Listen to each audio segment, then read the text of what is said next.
Okay, so we are live, and today it may just be me. We'll see what happens, won't we? Welcome to Screaming into the Void, number 4. Really just moving along here, where we talk about whatever the hell we feel like, or in this case, I feel like. Um, we're going to have a different set of topics today. Not so much in the political, although I do want to start out with the fact that I got suspended from Twitter this morning. Been trying for months, and they finally did it. And you know what did it? What was really funny to me? Okay, so I'm gonna bring up a thing here. Let's see if I can find the stupid attachment. All right, there it is. Give me just a second, and I will have it up on the screen for y'all.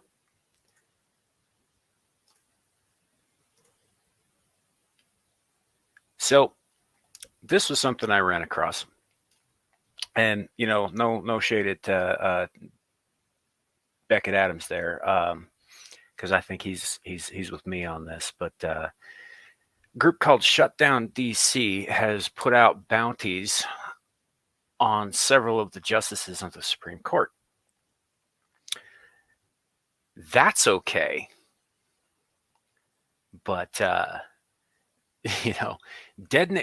God forbid we dead name a C-list celebrity.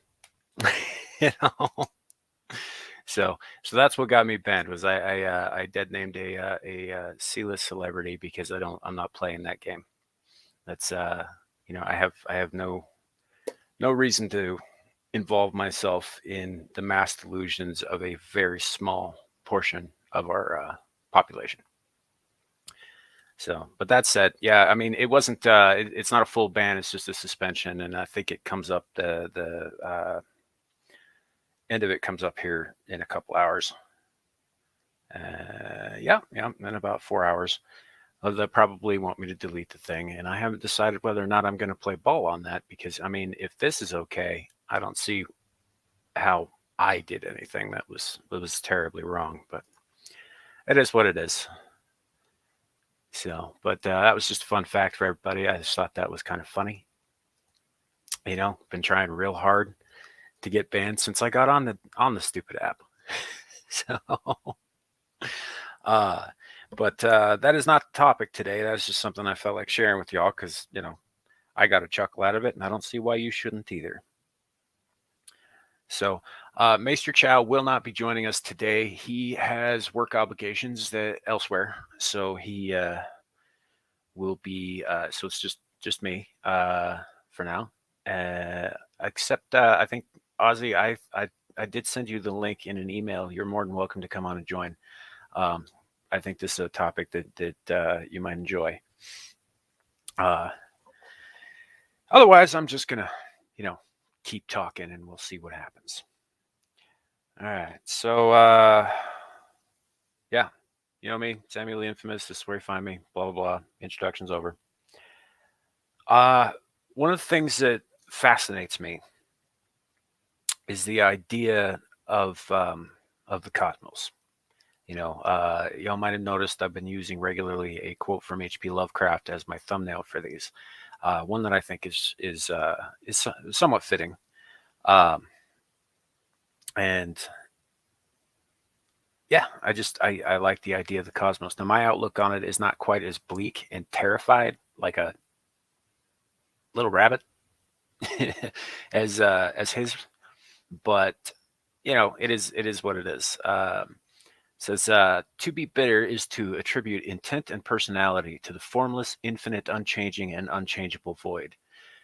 We drift on a chartless, resistless sea. Let us sing when we can and forget the rest. And I think that's probably the least bleak thing he's ever said about it. Most of the rest of the time, I was like, oh, it's a vast cosmos. It's likely intelligent. It's not necessarily hostile, but it doesn't really give a shit about any of us. Which is more his outlook. I don't know about the intelligence of it. I'm a little. Oh, cool. Good deal, Ozzy. I'm a little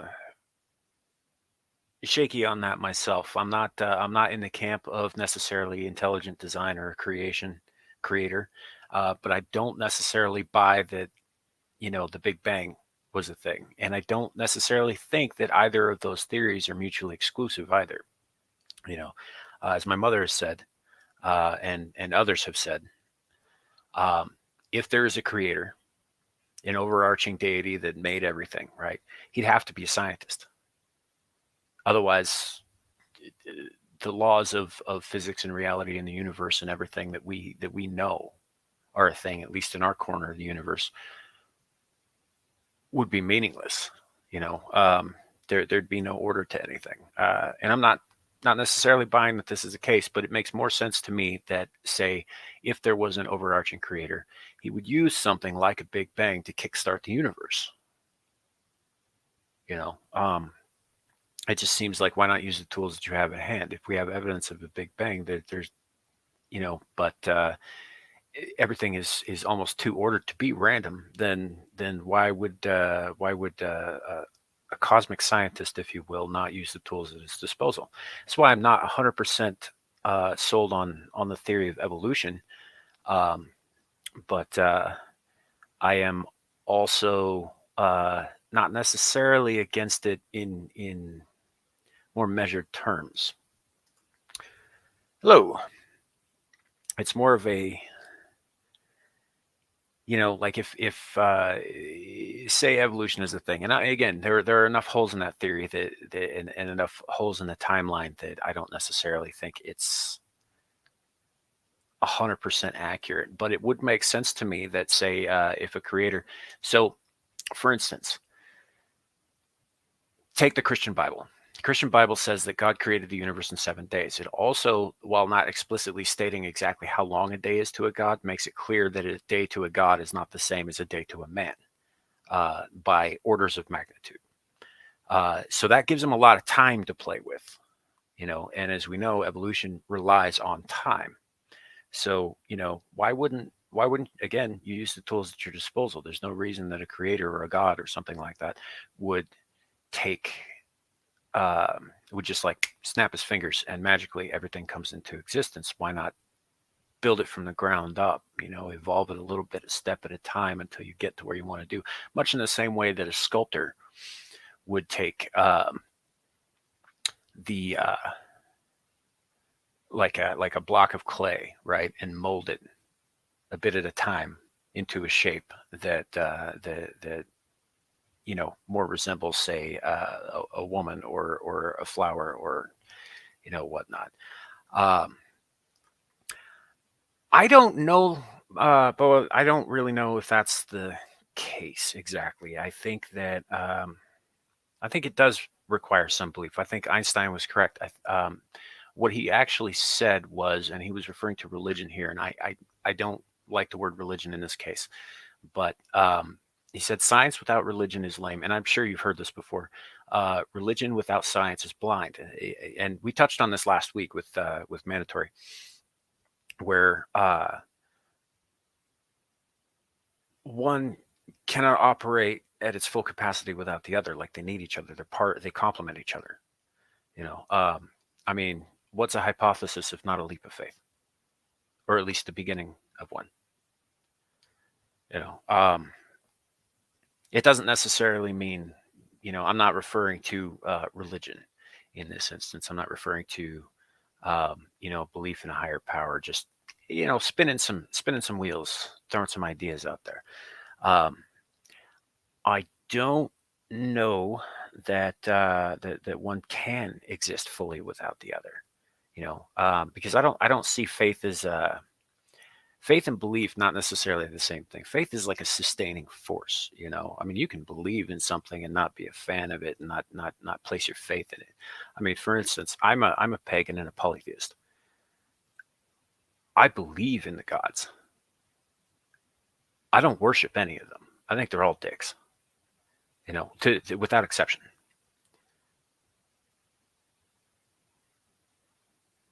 Oh, let's see.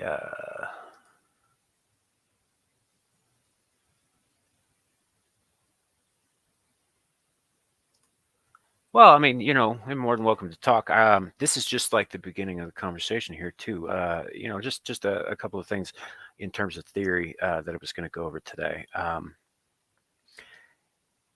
again, I'm just throwing ideas out there. I think about these things. I think a lot of people think about these things. We just don't talk about them anymore. Um,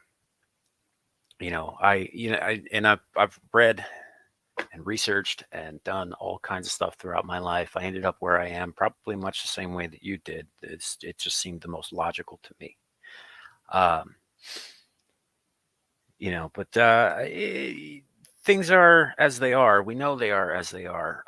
We think we understand how they are and how they came to be, but we don't actually know. And in terms of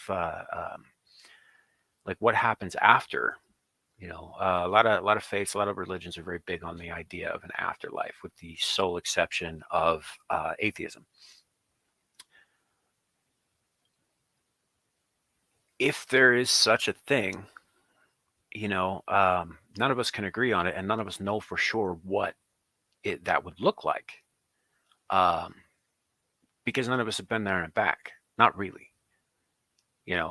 Those who go tend to stay gone, and they're not coming back to tell us. Um, so we don't know. I don't know any more than the guy next to me does, or the guy down the street, or the woman on the other side of the world, or the child, in an alleyway playing marbles somewhere. None of us know for a fact. That's what faith is, you know. But it's just, it keeps my mind busy. It keeps it off of other more tangible horrors, I guess you could say. There's a reason, Bo, by the way, that I am a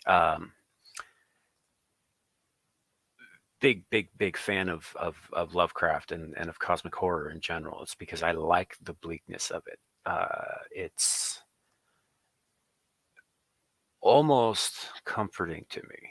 I know that sounds messed up, but almost. It's not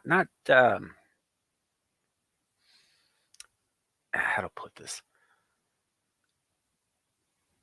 I enjoy the idea that what we know and what we can know are infinitesimally smaller than what we cannot know. Like, oh, hey, we've got Maesterchow. Hey, buddy, didn't think you were gonna make it. Well, I don't know how well this is going to work. I don't know if you can even really hear me all that well, but I'm gonna try going along with this for a little while, at least till I run out of reception. Oh, fair enough. Fair enough. I can hear you just fine. If I can hear you, then I believe chat probably can too. We have with us Boa, who is in the chat at the moment, and Ozzy, who is also in the chat at the moment. Haha. And I was just comparing, well, not comparing, but discussing the idea of Lovecraftian cosmic, bleakness. Fair enough. Surprise, surprise! You came back around to Lovecraft. I'm starting at Lovecraft. No, I mean everything always comes back around to Lovecraft. You do. I do loves me some space tentacles. I know. So.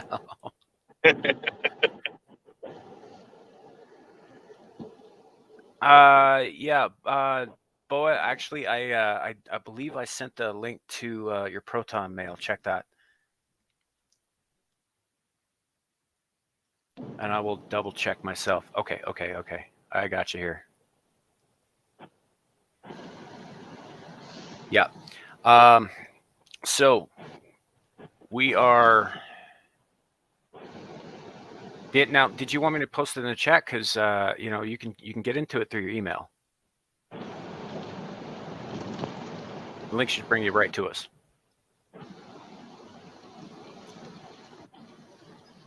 So that said, man, we were talking a little bit about that, and a little bit about what Einstein said about religion and science. Oh, and we lost him. Well, that's all right. Maesterchow will either be back or not. I believe he is out in the boonies right now where reception is terrible. So, it is what it is. There are a lot of dead zones. And back again. Yeah, sorry, I might drop in and out a little bit. No, you're good. You're good. I will bring you back in when you show back up. No worries. So I seem to have lost my pen. There it is. But yeah, we were talking about a little bit about faith and science. Okay. All right, Boa, I'm going to post it in the chat, but I am going to probably delete it after you join us because it's not how I usually do things. But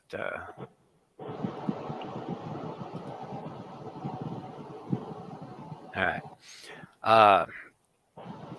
So yeah, and talking about creators. If there is a creator, he'd have to be a scientist, Right.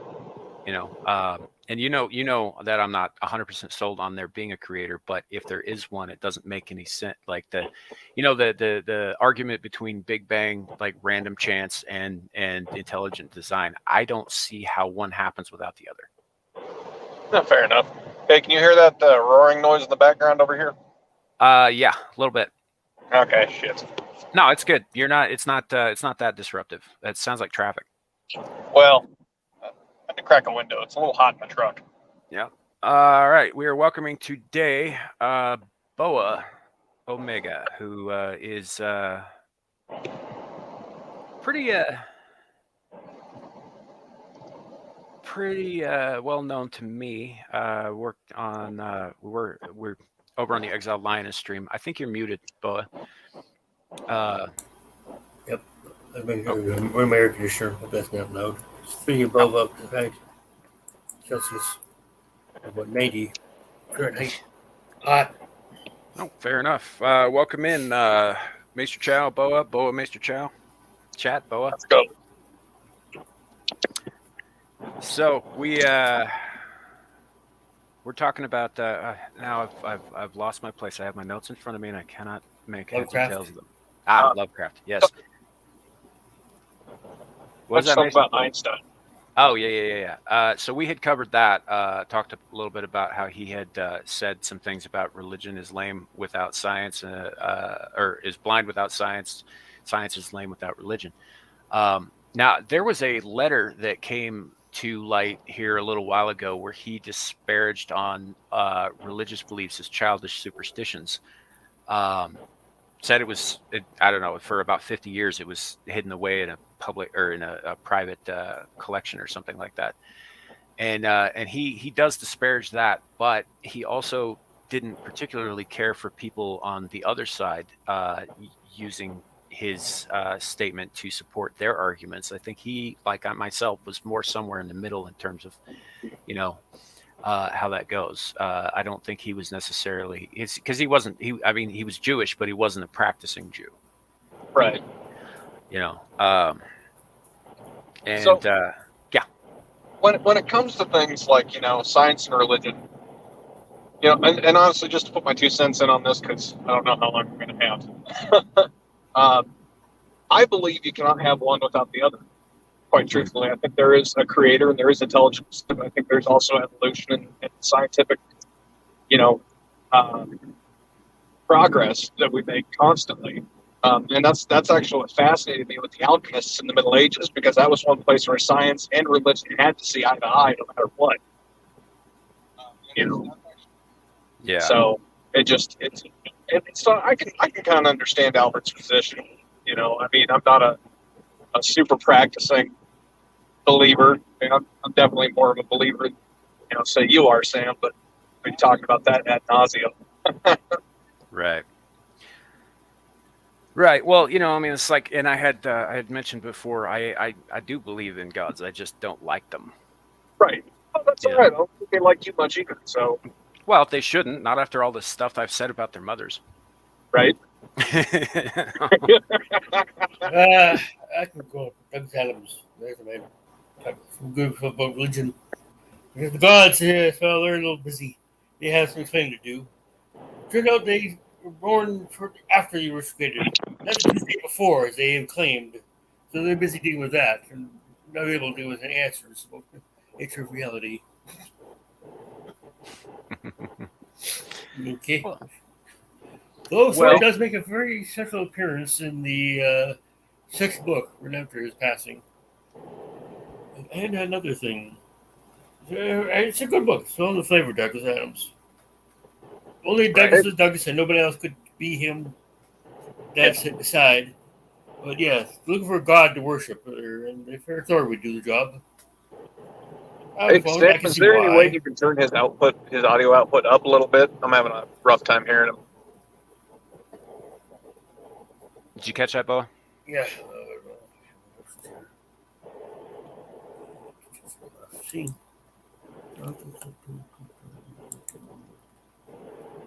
Yep. Leighton Gay.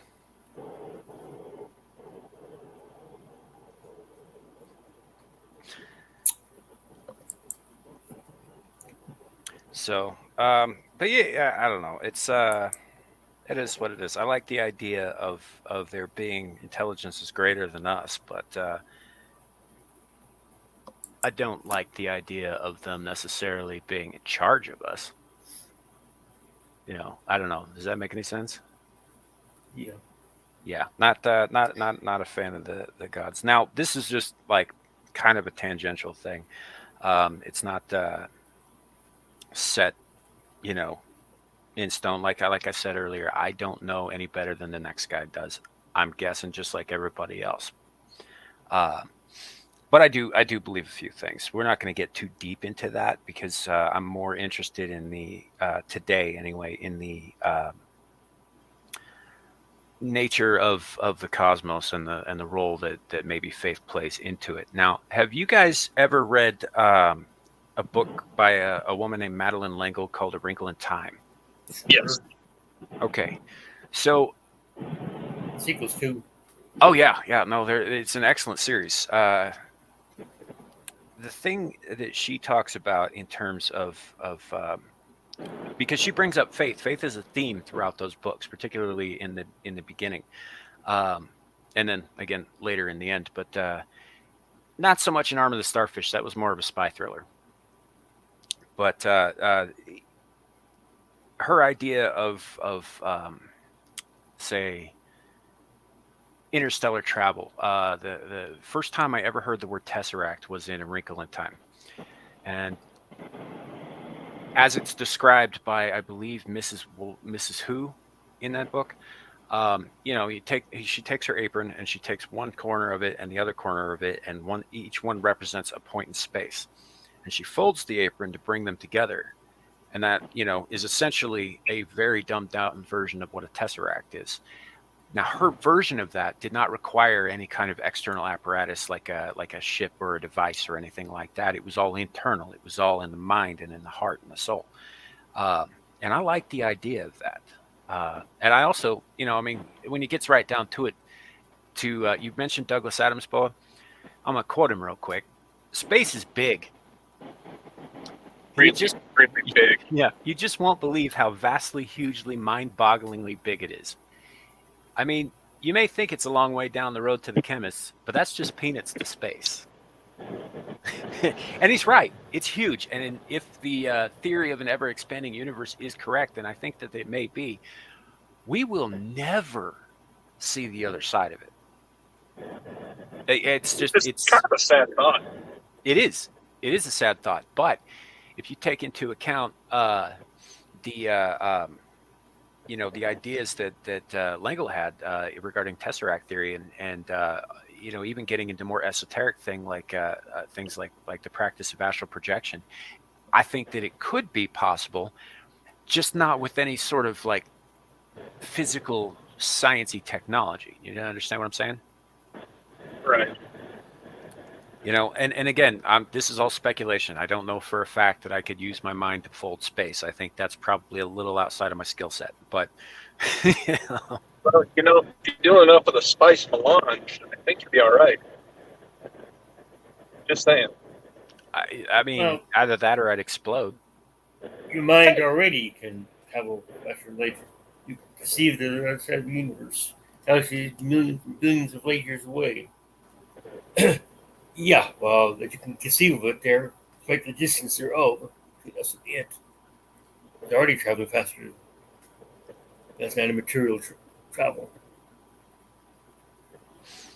That's for, yeah, that's, well, you can get 20 things. Oh, Trust yeah. me, you don't want to get into going by physics, or I'd have to bring up what the sun standing still in the sky, and then all life ending on Earth when everybody gets flung up to space 10,000 miles an hour, a straight line, I mean, which didn't happen. So, yeah, oops. that would definitely suck. The pillars of the Earth, what would those be exactly? Water above sky? No. And go on. Now, you want to say stuff. You got two possibilities. Comes down to, as you're going to follow a God that actually does obey the laws of physics, you're about science, okay? There's no other world that can't actually exist. Or you're talking about something that's beyond understanding, beyond knowledge.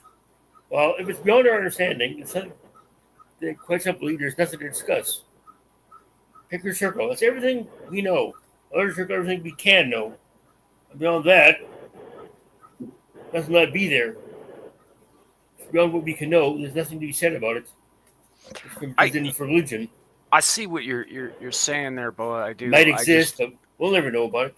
I And think no, that, can you say there's anything to do about it? I'm sorry, but man, if what can I do about it? Nothing. So, but that isn't that's not the point, though, is it? Like the lot of man is to struggle, and reach and to you know uh, see as far as he can go, and so like the circle outside might be the unknowable. We may never be able to know that stuff, and it's vast and incomprehensible, and I get that.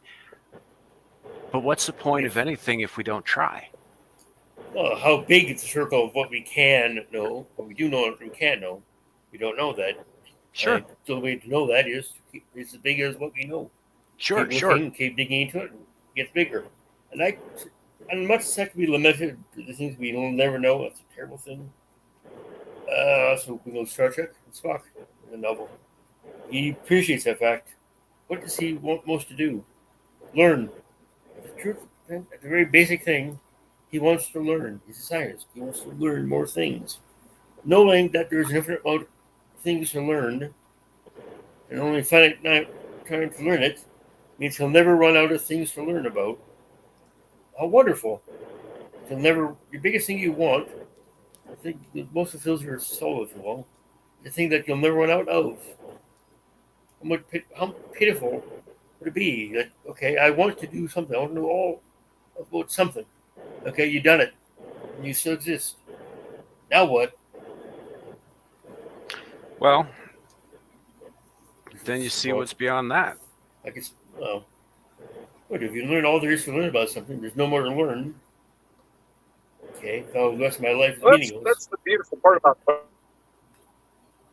actually learn everything. I mean, there will always be something new. Always. I mean, the law of probability states that there's always going to be something that you have not learned.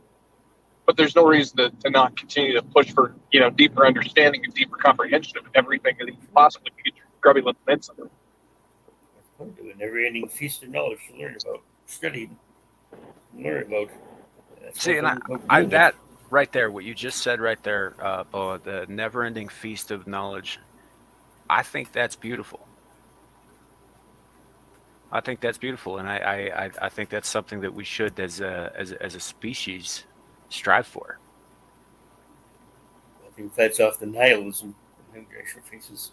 Well, it certainly does, and I mean, like we were talking about Lovecraft earlier, that man, that man had to borrow to paraphrase a movie title. He had an absolute fear of everything. The guy was Right. afraid of air conditioning. He was afraid of modern appliances. And he expressed that, I think, very well with tackling the unknown. I think the man actually feared what was under the ocean more than he feared what was beyond the stars. But he did it from a perspective that, like, he to a point anyway, he tried to understand more about it so that his fear would be lessened.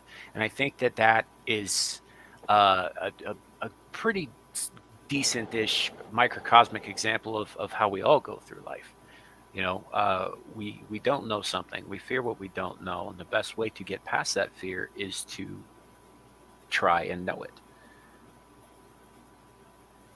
To accept that fear, and then to see what we can learn. And sometimes it doesn't work out. Like, for instance, if you were to say, I don't know what's beyond a bear's teeth, and that scares me, and then you were to go and try and find out what's beyond a bear's teeth, that probably won't work out very well for you, because what's beyond a bear's teeth is his stomach. But yeah, it's a poor example. And it's just, the fact is we know so very, very, very little about what's out there. Some very useful. What would it feel like to fall to like death? Yeah, well, you find out once, and then you can already tell about it. This is true, and so it does behoove us. Yeah, it behooves us to approach those kinds of topics with those ideas and learning new things with some caution.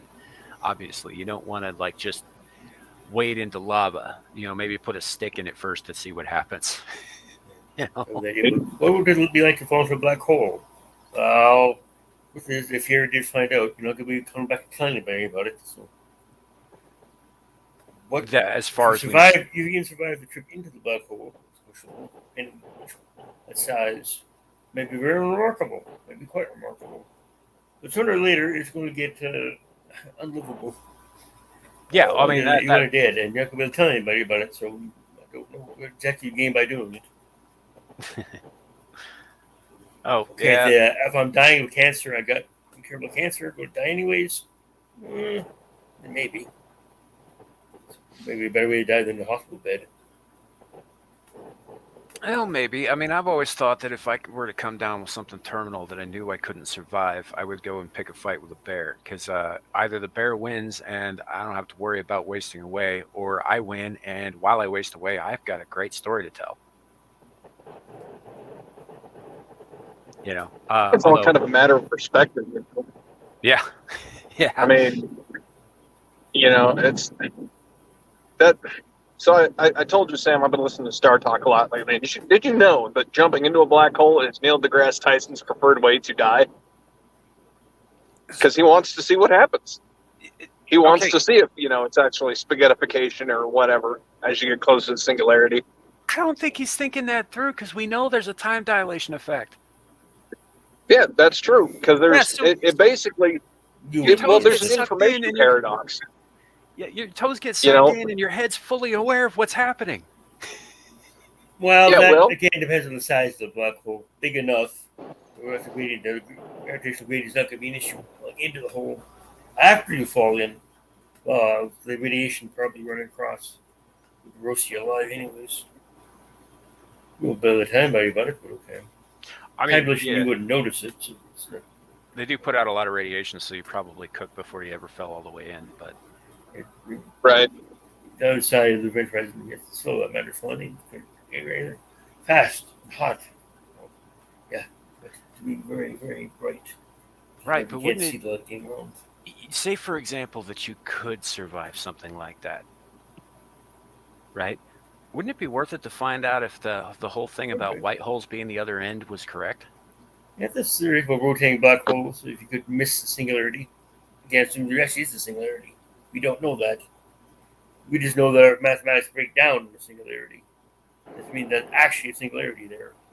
Just could be very, very small, very, very dense. Or it goes somewhere else. Maybe there's nowhere else. We don't know. At that point. I know we don't have the math for it. Yeah.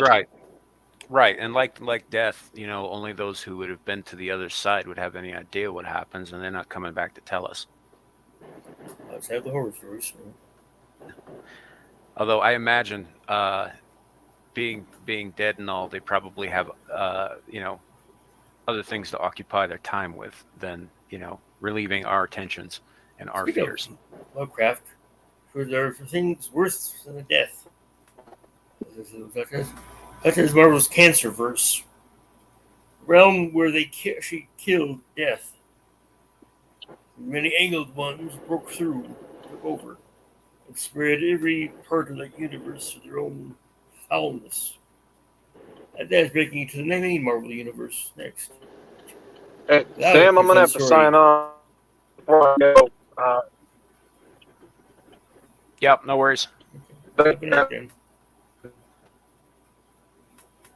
All right, bye. Yeah, under good point. We have an experience we don't know to draw from. So we have to do the best we can with what we know about. Well, We yeah, don't know about we don't know about yet. That's part of just the fun of it. it is, well, and that's the thing. It's like I do see it that way. I see that as the fun of it. I do. Sure, it might go bad, but it might not. We won't know till we try. Um, and on that note, okay, so we were talking a little bit about faith earlier, and belief in beings other than us, kind of thing. Lovecraft talked a lot about that, although his gods were dicks, bigger dicks than usual. Now, I got into an argument a while back on Twitter with a Christian man who was insistent that UFOs were, how did he describe them? I think he said that he believed that they were angels that were going about the mission God gave them to maintain the spinning of the spheres and the universe and what have you. And I pointed out to him, I was just like, yeah, well, I mean, that's true. They could be that. I will grant you that that is a possibility. It's also possible that they're aliens or something else that we haven't even considered. And I would Like also other mention governments. that by definition, gods and angels both are aliens.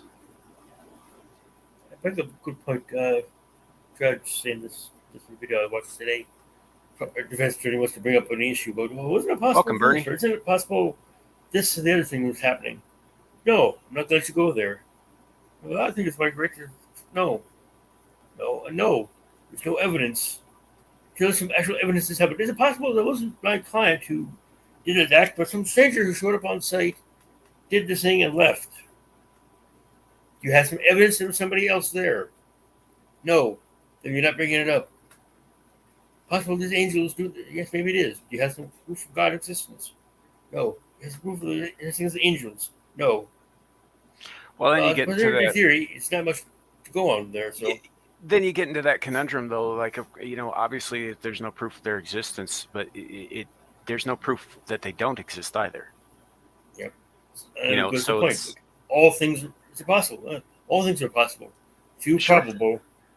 And if Probability we're is going to a different thing. anything that could possibly happen somehow, some way, this is strictly prohibited from happening. Sure, but did it? I don't see any particular evidence of that. So, the Townsend Hall suddenly appeared behind the house. Not that I'm aware of. Could somehow, maybe. I have no idea how that would be possible. You can't say it's impossible. Hello Here. there. So, I'm not going to waste a lot of time worrying about that particular event happening. No, fair enough. More likely events. I do expect to see around my house. Cars. Yeah. Well, and again, whatever. Bo, what we're doing here today, this isn't so much worrying about it, so much as speculating. This is fun for me personally. Sure. I don't mind. I love that speculation. You talk about topics that I've seen it. You can speculate about anything that's existing. Yeah, and what I was getting at was that if there are gods and if there are angels and if there are fairies or dragons or what have you, like even the Fey world that the Celts believed in was another world. It was not part of this world. It just interconnected with it, which would make elves aliens by definition. Now, non-terrestrial. So, truly tangent with DC Comics. Another branch of the Omens. Lived in arrived on Malta first, arrived on Earth first. And the tale for the leprechauns, the Martians, who later became the Omens, guardians of the universe. And Jeff Jones been coming up with some interesting ideas. There's Green Lantern run the last 20 years. What's I gotta tell you? Why not? That's not what they say. Their universe is bigger and older than ours. So Okay, sure. Can't say that there might the idea of these leprechauns or magic folk. There are some alien life form, extra-dimensional, interdimensional, extraplanetary. Sure, Well, possible, I sure. suppose. And that's the thing. That's like I'm sure you've read enough stuff that like you're familiar with multiversal theory, Yep. right? What's his So name? I'm trying to remember. I don't necessarily think that's outside of the realm of possibility. So take this universe. As far as we know, it's ever expanding and infinite, as far as we can tell. But if there is, all we're aware of is our tiny pocket of it. We can't see much beyond that. Not really, not with any real definition or scope. So assuming that it is infinite and assuming that it is filled with stuff, dark energy, dark matter, exoplanets, other galaxies, all of that stuff is out there. I would also assume that it's not empty of all life. And if that's the case, if there's one universe, I don't see why there wouldn't be other universes. Yep. You know, Uh, um, there's a wonderful video I'll dig up and I'll send you a link to Omniversal Theory of the 10 different dimensions. Like it'd be from a point to where basically the pattern of information about every possible state of existence. That's what there's a God, the mind of God, basically. That'd be your 10th dimension. It's a fascinating theory. How accurate it would be. But I think you'd enjoy it. Well, the other video runs about an hour in length. But it's broken down about 10-minute segments, each single dimension, what it is, including about the nature of parallel universes, between alternate history to one where physical variables differ, or constantly are the same, to where you have one, two, or more physical constants vary. What happens thereafter with a physically different universe? And that's no, there's sure. kind of information about how that could I work would out. I would suggest, and I think Carrie's right here. Yeah, he said that he believes in God, and he also believes in the possibility of multiverse, but others are nothing like ours in any way, shape, or form. Very laws of physics are probably different. And I would have to agree. I would say that the laws of physics, as we know them, apply to our universe. So there you're talking about the fifth level. It's talking about fifth dimension time about probabilities. You went left instead of right. Alternate history type. Six is when one variable changes. Seven, where more than one has changed. Yes. This wonderful series has the Manifold series by Stephen Baxter. He has a lot of wonderful hard sci-fi. Good sci-fi writer. I'd recommend checking that stuff out. Three big novels: Manifold Space, Manifold Time, Manifold Origins, and there's the one of short stories. Slight readers. And just some wonderful books there. Confusing. I meant to read the first time, but it really is great if you reread it. Um, yeah, if you would put the author and titles in the private chat, I'll check them out. Um, but yeah, and that basically that gets back to like obviously you've got branching. You talk about branching timelines where like maybe you made a different choice and it shunts off, and then that person makes a different choice, and there's another branch, and so on and so forth. But each world is slightly different than the next one, but they're all more or less like this world. Just variations on a theme. What I'm talking about when I talk about multiverse is entirely different worlds that have nothing to do with us, worlds with beings in them that have never even heard of humans. Worlds where they think I think it was in uh, Alice in Wonderland. I could be wrong. It might have been through the Looking Glass. I think it was in Alice in Wonderland. Alice encounters a unicorn, and they're both shocked to see each other because neither one of them really believed that the other existed. And I thought that was an interesting idea. And like say you were able to break through the barrier between the worlds. Say the fairy realm is in fact right next to ours, and you could walk through, say, a doorway to get there. That world would not have the same laws or rules that we do. But that one, it would be more similar, I think, in relation to its proximity than, say, a world where there's no such thing as a spectrum of light, or a world where there are only 2 dimensions and not 4.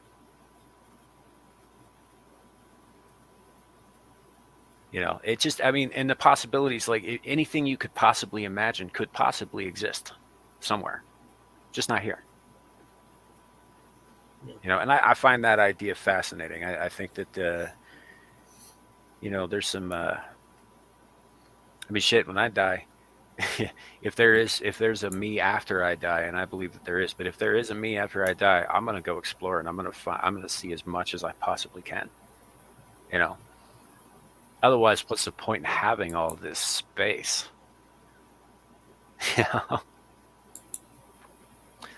So, and Carrie says, that universe I do not believe in. I assume you're talking about the fairy one. I don't necessarily buy that any particular universe does exist. I just think they're possible. Because obviously, like Bo said earlier, we don't know.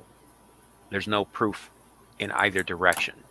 No real proof, no tangible proof beyond anecdotal accounts from old Irish grannies. In that particular case, for instance. But if they do exist, and there are gods and demons and angels, and they would also have to originate somewhere, just not here, which would make them aliens to us. Now,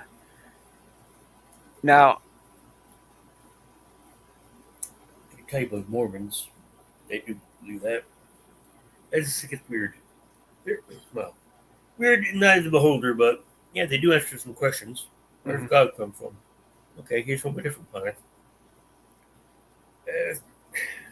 They also, I believe, say that God was once like us. Yeah, that's the game too. The King Floyd discussions. As God once was, we may become. As we are now, God once was. As God now is, we may yet become. That's what they mean by perfecting the saints. Saints in the term, by the way, just means the follower of Christ.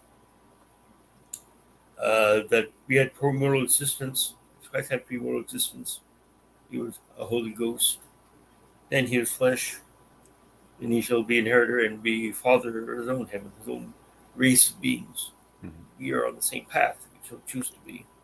Well, and that makes a lot more sense than God came out of nowhere. To me, it really does, because if everything has to come from somewhere, then that must also apply to gods. Of course, I say realize the problem with that is it's the same logical trap as the universe, or the Earth is just standing on the back of a turtle. What's the turtle standing on? Don't be silly. This turtle's all the way down. What? Don't be silly. It's God. It's all the way back. In the case of the Great Akuin, what? It's not standing on anything. It's just flying through space. But yeah. Yeah. Somebody will say God. So God was created by another God. Right. Okay. Well, he's a limited God. Not an unlimited God, because infinite traits contradict each other. It's logically impossible. Look at that. So you say, but you can't know everything. That's quite right. You can't know. You have to prove negative. I have to know that there's nothing I don't know. I'll never know that. You can't know that.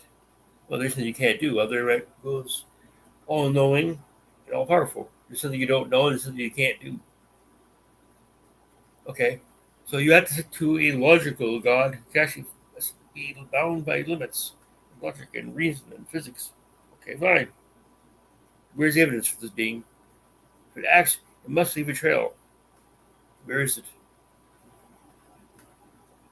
You can prove that one? Okay. I can't prove it. I can't prove or disprove. I think the fact that the moon doesn't fall out of the sky is definitely an indicator that it's not 100% random. They're like where these forces come from. Your nobody says the universe is random. Random probabilities of anything happening. Mm-hmm. Yes, that the game of life, with the computer program, proves that complexity can come from simple things. Very simple mathematical equation, yes or no to this. left, turn right, you can get the most complex patterns repeating there. Turn fractals into actual complex patterns. And yeah, okay. Could life explain things? It's an exploration. Is it right? I don't know. Until you find a better one, okay. It's basically what I'm saying, but it doesn't require belief. Is it, do I believe if I stop believing in gravity, does that mean I won't fall down and break my neck if I leap off the stairs? I mean, if you were Arthur Dent, you might not. Yeah, you're distracted.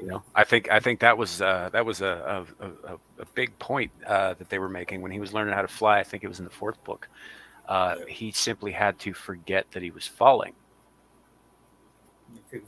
Cricket flying says just throw yourself at the ground and miss. And you're being very distracted before you hit. Okay, good luck with that. Hey, Bernie, no apologies necessary, man. You can believe or disbelieve whatever you want. We are welcoming to everybody here. Uh, you know, um, right now we're just kind of speculating on possibilities. And I'll tell you,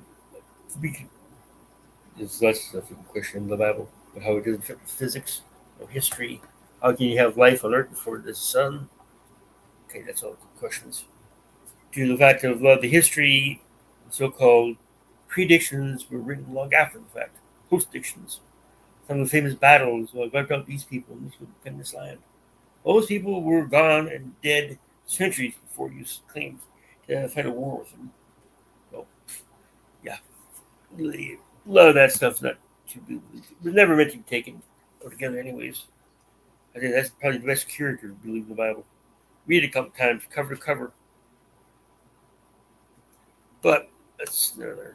That's the reason people say the Bible is the best tool for atheism. oh, It was never meant to be compiled as one thing read at the same time. It wasn't read that way. It was never meant to be read that way. It's hold together that way. yeah, Usually, and again, when I bring up the Bible, I bring it up as an example. I mean, obviously there are other examples. yeah, you can't agree what main figure, Jesus Christ. Okay, what were his last words? Who exactly went to his tomb? What did they see there? They don't agree with each other. Right there, Mark. The closest one actually contemporary was even Vince, Sean. That was during 80 years after the fact. Well, when it gets right down to it, the only people who really know what happened were the ones who were there, and they ain't talking. Yep.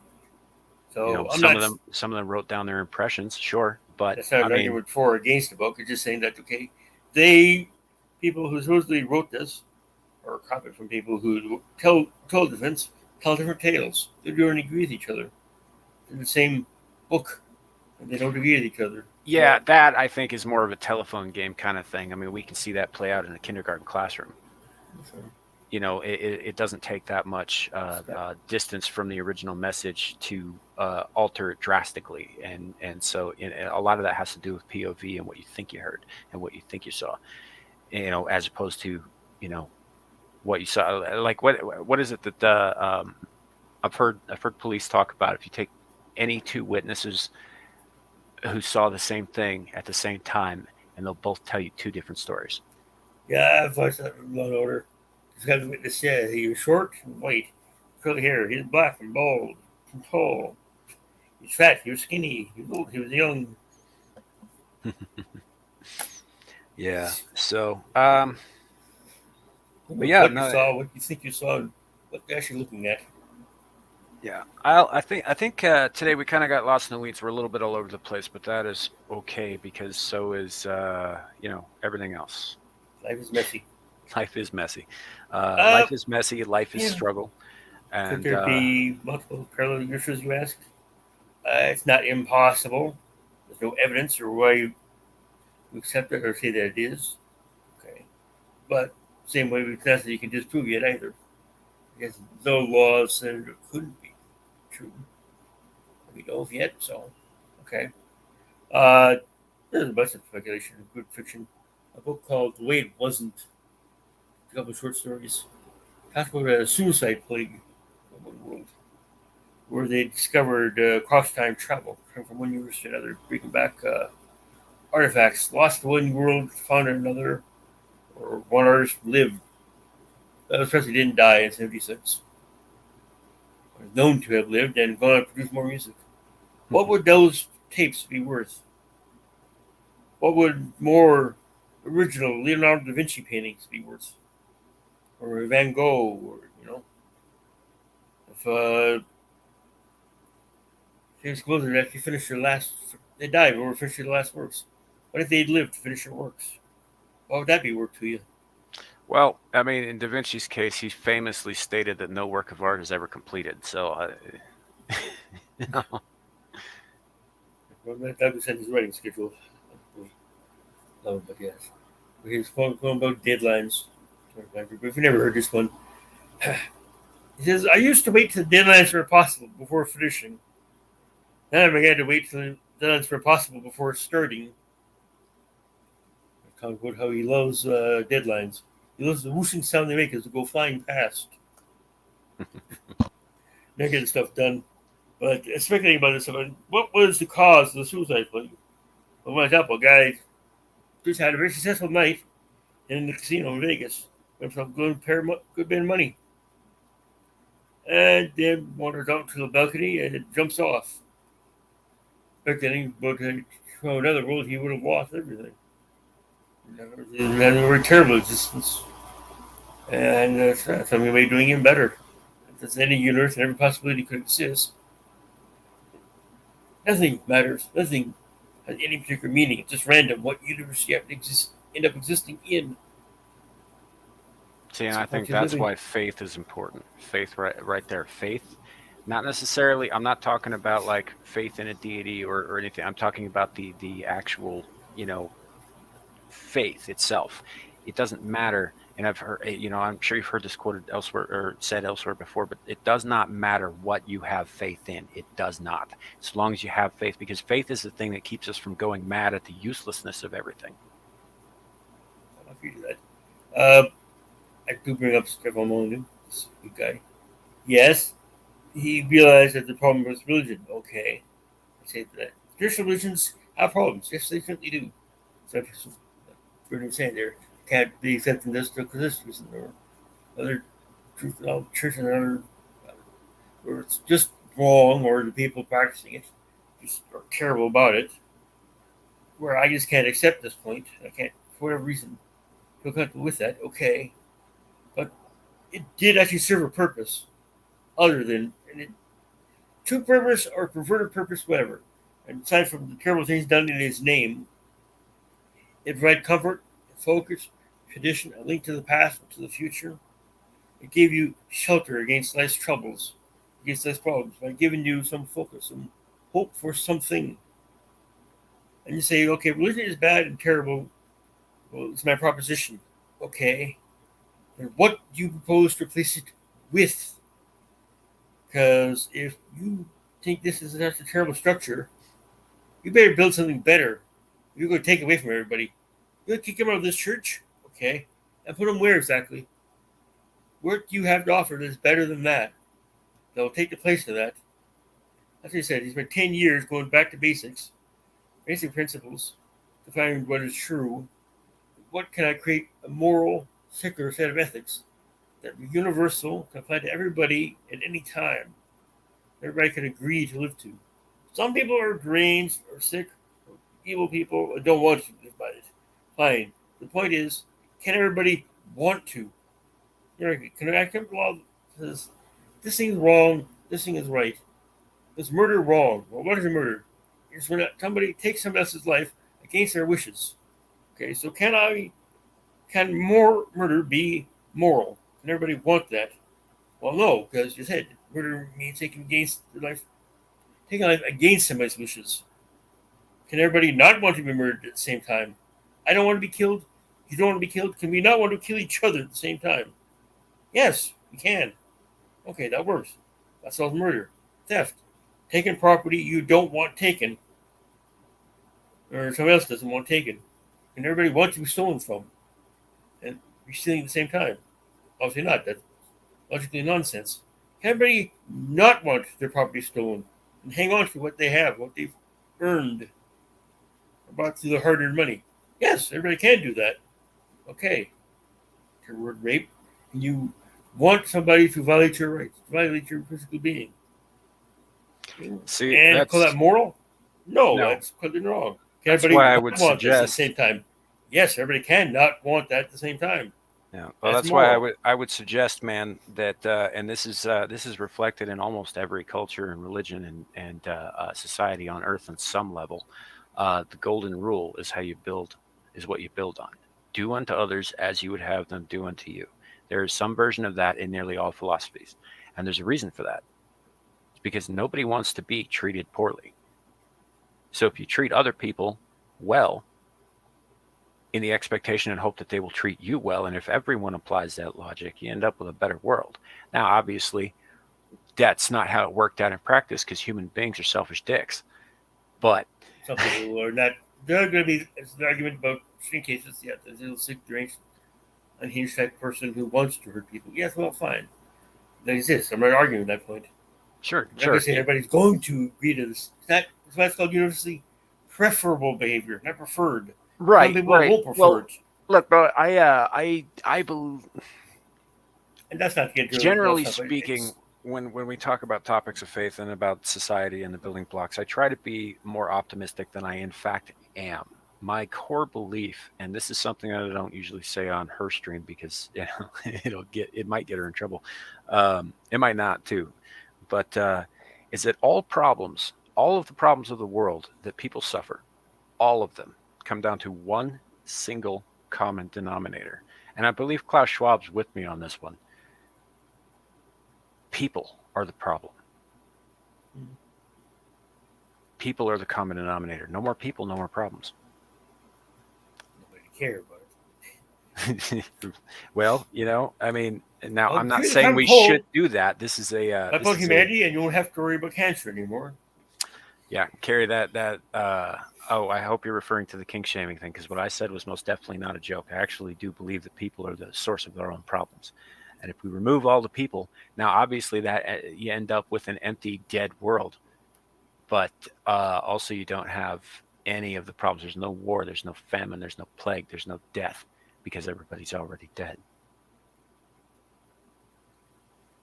But Yeah. all of those things are of our own making, and I don't honestly believe as long as there is a significant population of human beings, any of those will be solved in totality. I don't believe that at all, because they stem from what we are, which is shitty people. Part of that, I'd like, again, that's why I do a good philosopher. Philosopher, okay, what's a common problem with all this stuff? We talk about all these dystopian novels, yeah. You never get to what the source of this problem is. That they don't want to talk about. Yeah, it's authority, abuse thereof, especially on the kids, where you don't practice peaceful parenting. You train them to accept that somebody has a right to use force, argument, intimidation, what have you, to make you behave a certain way that you don't want to. They don't have to reason with you, don't have to have any consideration of what you want or think. Just what's more convenient for the parents. This person has authority. They want to behave a certain way because it's more convenient for them, easier for them. So you're going to behave this way. You're going to do what I told you to do. Why? Because I told you to. And, well, geez, we see that we have authority and people crave it, want it over other people because it's so much easier than actually having to convince people. If your way makes more sense, if your way is a better way to do it. There was a movement in the 19th century for volunteerism that predated the eugenicists. Well, the idea that humanity could improve, it could be a new humanity. That people would willingly, if given the chance, en masse, choose to be better. And most people are. Get along peacefully. And if you don't have any authority, there's no systems of power, there's nothing to be abused. See, all these monopolies are terrible. Yeah, but how could they exist if the government didn't back them up and allow them to exist? You try to price gouge because you're a real messy person, okay? Well, what's to stop mandatory from coming along and running a gas station undercutting you If you can't use force to stop them, some kind of intimidation there, why would I buy from you when I could buy from him down the block for less? You have more volume. You've been at it longer. You got more of it. Okay. So he gets 6 of his friends to help out. And they open stations to compete with you. Now they're competing. Why am I going to go for you? You keep Boyd Bradley. Why would they want to work for you? And they can work for him. Unless somebody's out there telling them they can't. They have to buy from you. They can't. He can't open the store. They can't work for him. You or nothing. That's all that stuff comes from. Whether the corporation sign it out, use of power in religion or corporate power, Right, power. right. That's where it leads to. Sure, it all starts in our hearts, in the hearts of an individual person. So choose how you behave. You know, Especially so, the best. But I agree, the measure of society, how you treat the most vulnerable. Who's more vulnerable than the children and the elderly? mhm. You respect the elders. You respect the children enough to actually listen to them. You know, I don't say they get to do whatever they want. I'll say not. They're children. They don't know the consequences.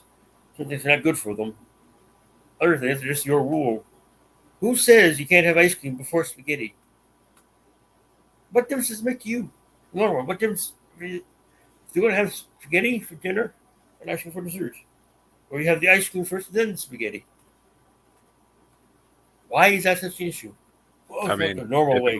if it was my kids, you'd probably mix the ice cream into the spaghetti, which is why Yes. that's why you don't do it, because You don't have to do it. But good, that your taste buds. Okay, you don't do it. Let's try it once. I probably hate it. Yeah, okay. But you give a small portion in a bowl. Okay. Yeah. Yeah, I like that, huh? Okay. I went on a rant before I got suspended from Twitter about ranch dressing not being necessary for everything. Out where I live, everybody wants to put ranch dressing on every goddamn thing, and it's disgusting. It's a salad dressing, people. It's for salads. If you want to eat rabbit food, knock yourself out. But it does not belong on pizza. It does not belong in macaroni and cheese. It does not belong on your cheeseburgers. Gross. Just stop. Argument into it. I'm Canadian. I don't know about the ranch. We have the obsession. Oh man, it's not good. It's not good. It's a salad dressing. It does not belong in anything but salads. Of course, I could argue about the point about West Americans don't use salt and vinegar on chips. Salt and vinegar? Yeah, salt and vinegar. Yeah, I don't like salt and vinegar. It's wonderful. Wonderful combination. You know, I'm gonna take your word for it. I've actually tried it. I did not care for it, but that's bad. I tried poutine once. So, yeah, once. Carrie, no, it does not. Maybe your chicken wings. I don't know. I'm not the expert on that. Amanda, no, it does not. White or brown gravy, no ranch. Me, now the chat's just sour sauce or honey mustard. That's my dipping sauce choice. So, but marinara if you're talking bread, like pizzas or garlic bread or something. Sure. You know, I mean, you know, maybe, yeah, but the marinara is also not a salad dressing. Not usually. No. Yeah, I mean, you could use it for one, I guess, but I don't know why you would. There's great recipe in many things. I mean, but you could use peanut butter as a salad dressing, and that's just not. No, why would you do that? Like, take two things that I don't like salad anyway, man, and I despise peanut butter. So you take two things I already don't like, and you put them together, and that somehow, you know, makes it better. No, it does not. It makes things worse. There was a bottle of liqueur that I picked up about 15 years ago. It was called Akvavit. It was Swedish. The name translates roughly into something like water of life, which is a gigantic misnomer because it tasted like Black Death. And nothing we cut it with would make it taste any better. In fact, it would just ruin things that you put into it to make it taste better. It would make those things taste worse, not the other way around. It was Yeah, no, and that's what I'm comparing this to. Yes, mandatory. Peanut butter is going too far. Peanut butter is nasty. If you like it, you're welcome to it. Yeah. What's weird? I do like peanut butter. So naturally, I thought I'd like a hazelnut butter. I don't. Go figure. I'm not a Hey, Nutella fan. man, Nutella, not Nutella, whatever you pronounce it. like I like apple butter. Weirdly, apple butter's great. I do not like peanut butter. And by the way, for the record out there, if there is a God, I think he'd be with me on this. Chocolate and peanut butter together, i.e., in a Reese's, is an abomination unto the Lord. And I made that statement and I will stand by it. Why Like would you that put sugar. perfectly good chocolate together with fucking peanut butter? I've never tried a Henry bar. Try one of the Canadian peanut butter with Henry bars. So, Okay. all right. Super sweet. You got tons of sugar to that. One of Yeah. those giant Reese bars is about. Well, basically, that is how much sugar I'm allowed per day total. Carrie, I know I stand alone on this. I am probably the Diabetes. only one who stands on this hill, and I will die on it. I will be massacred on this hill, but die on it I will. Well, you make an easy target. Yeah. Yeah, it's not like I got a bunch of buddies who make convenient barricades when they fall. Uh, all right, folks. Then now we're kind of off in the weeds a little bit here, so I'm going to probably close out the stream. Um, we've been on for about a little under an hour and 15 minutes, so I think that's pretty good. Yes, Carrie, I would die proud. I'm a very proud creature. Those of you out there who don't know me too well, I am a very proud creature. I So I try to think it curb it on other people's streams, but you know, could be a no for the peanut butter and pretzel combos. Snacks. yeah. So, but we're going to close it out. Today was kind of all over the place, but we talked about some interesting ideas, and that's what this stream, this series of streams, this show, if you will will be. It'll just be kind of topics that you know pop into my head. We might do a little current events occasionally, but mostly it'll just be just talking about stuff, Yeah, which it's good to get away from this for yeah. a while. It's nice. It's nice to just be able to talk about whatever and not, not have to be too dialed into the nightmare that is today's world. Well, I Um, like to think, quite say, we what's that? are such on the cusp of splitting out the space, colonizing the solar system. Powers that be know this, and I think we can thank someone like Putin there for collapsing the Western globalist order garbage. So he's doing something useful. Yeah, you want product stuff. I'm not against product stuff. China is the next problem. You don't let them take over. We need something better and stronger than we have now to keep them from taking over afterwards. Do that, and I think 20, 30 years of cusp time, we're going to come out either of an elder future or it's going to be very, very unpleasant one. One or the other. Well, you know, whatever So comes, I'll be alive eyes to see open. 20, 30 years. I have no idea. My ill health, probably not. Yeah, whatever I comes. have a younger generation, and I want them to live in a good world. And Right, we right. have that hope. That's my point. That we can do this. The people are waking up. It's getting better. We wouldn't be here talking if we didn't. And We we wouldn't got be hope. on the Lioness's channel talking about it if we didn't have hope. If we And thought that there was no hope, there would be no point. if the Um, internet wasn't putting people together to actually be able to talk to each other, do mhm. stuff, they wouldn't be trying to ban it. Sure, sure. So, That said, I am. Do you have anything that you want to plug? Any let people know where they can find you? for me, I don't produce any content. If I do, yeah, my Rumble, Omega 22 squared. No, squared. My Rumble. I'm Boa on locals. No, fair enough. If you put it in the private chat, I'll put it in the description after we end the broadcast here. Sure. Um, that said, I mean, y'all know you can find Maesterchow here when he is here. Today he had some things that precluded that, but hopefully we'll have him back next week. Um, all things being equal. I will, Gary. I will. I know. I've been kind of swamped this week. I'll get to it. Um,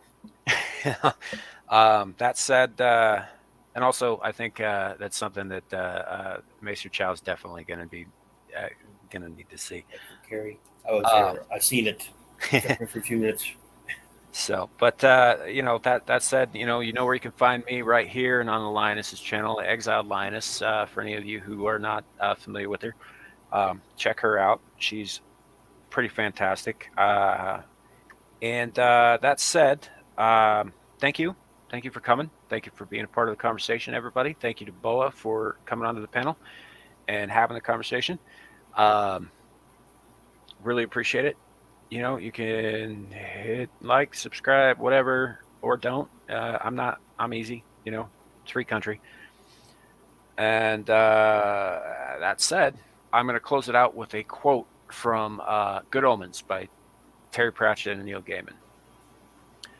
God does not play dice with the universe. He plays an ineffable game of his own devising, which might be compared from the perspective of any of the other players, i.e. everybody, to being involved in an obscure and complex variant of poker in a pitch-dark room with blank cards for infinite stakes with a dealer who won't tell you the rules and who smiles all the time. That said, thanks for coming, everybody. Have a great night.